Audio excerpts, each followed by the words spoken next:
कि मेरे पढ़ाने के बाद आप जिंदगी में डॉक्टर, इंजीनियर, आईएएस, आरएएस बनो न बनो, अच्छे इंसान जरूर बनना, बोलना, बैठना और बात करना सीख लेना। उस समय समझ में नहीं आती थी, अब वो बातें हमारे समझ में आ रही है। क्या बोलना है, कब बोलना है, कितना बोलना है, कैसे बोलना है, कब नहीं बोलना है, ये सीखना बहुत जरूरी है। टीचर महान इसलिए होते हैं क्योंकि वो किसी व्यक्ति का निर्माण नहीं करते, वो राष्ट्र का नहीं मानवता का निर्माण करते हैं, इसलिए महान होते हैं।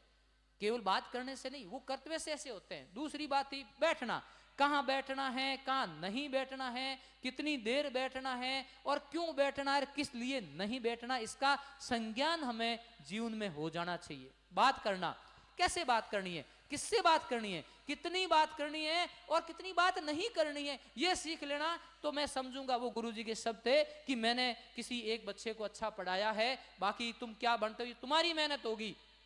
लेकिन हमारे में संस्कारों में कमी रह गई, अनुशासन की कमी रह गई, तो लोग क्या कहेंगे, किसका बेटा है, किसके परिवार का है, कौन से गांव का है और कहां से पढ़ा है, और क्या कहेंगे, देखो क्या सिखाया टीचरों ने इनको। मुंह पे कोई नहीं कहेगा, लेकिन समाज के अंदर ये बात जाती है। कई बार सुना था, एक डॉक्टर की गलती कब्र में दफन हो जाती है, एक वकील की गलती फाइलों में दब जाती है, लेकिन एक टीचर की गलती पूरे समाज में प्रखरता से घूमती रहती है।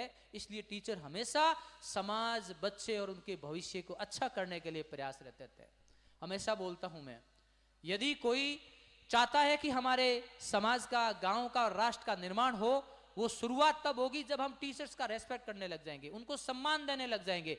जब आपके घर पे फंक्शन हो, आप अपने गुरुजनों को बुलाओ, उनको ओढ़ावनी करो, उनको सम्मान दो। जितने भी विकसित देश हैं वर्ल्ड के, वहां जब भी सार्वजनिक प्रोग्राम होगा, राष्ट्रपति भी बैठे हैं और साथ में टीचर हैं, तो वो फर्स्ट व्यक्ति टीचर कहलाता है, न कि राष्ट्रपति। और हमारे यहां उल्टा है।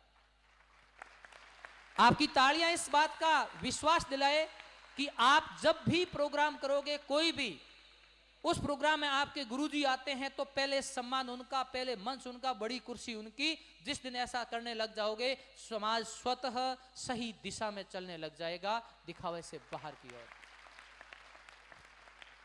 मैं उम्मीद करता हूं कि केवल ये तालियां नहीं हैं, किसी के जहन में आग लगनी चाहिए कि कुछ भी हो, मैं मेरे जीवन में कभी कुछ कर लूंगा तो ये करूंगा। कोई बड़ा नहीं, कोई छोटा नहीं, कर्म बड़ा होता है। अपनी पहचान कर्म से बनाओ, तब देखते हैं कि आपका टीचर आपके साथ कैसे खड़ा हो जाता है। वो आपके लिए कुछ भी करने के लिए तैयार है, तमाम सुविधाएं देने के लिए तैयार है। आप एक कदम चलो, आपके गुरु आपके साथ 5 कदम चलते हैं, इसलिए उनको गुरु कहते हैं। 3 शब्द इस्तेमाल करते हैं हम, मास्टर, अध्यापक और गुरु। जब आपको कोई कंट्रोल कर रहा होता है, सीधे बैठो, चुप रहो, आवाज नहीं करो, वो मास्टर है, कंट्रोल कर रहा है। एक मास्टर वो होते हैं जो सब्जेक्ट के ज्ञाता होते हैं, जो आपको पढ़ाने आते हैं। ये हिंदी के मास्टर यानी एमए कर रखा है, मास्टर का मतलब MA, master of arts, MSc, master of science, इस लेवल के बंदे लोग होते हैं, उनको ज्ञाता होते हैं, इसलिए मास्टर शब्द इस्तेमाल करते हैं। बाद में अध्यापक, अध्यापक का मतलब हुआ कि आपको अध्ययन करवा रहे हैं। बेटा 2 चीज होती है, एक पढ़ना और एक अध्ययन करना, दोनों में अंतर है। मैंने पढ़ा राष्ट्रीय तेजा दर्शन महोत्सव 2025, स्थान वीर तेजाजी महाराज मंदिर, बोराड़ा, जिला अजमेर, ये तो पढ़ लिया, ठीक है।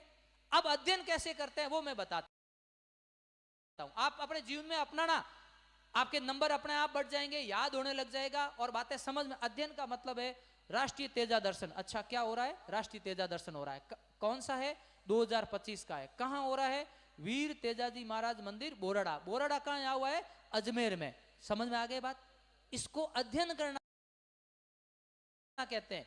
तो जब आप हिंदी में पढ़ते होंगे कि ये पाठ है, पाठ पढ़ने के बाद में शिक्षा मिलती है कि इससे मैं क्या सीखा, और अध्याय लिखा होता है, मतलब उसका आपको अध्ययन करना होता है। ऐसे आप ऐसे करके देखना, जो बच्चे सोचते हैं कि हमें वो बात समझ में नहीं आ रही, तो समझ में आने लगेगी। एक नया विद्यालय मुझे लग रहा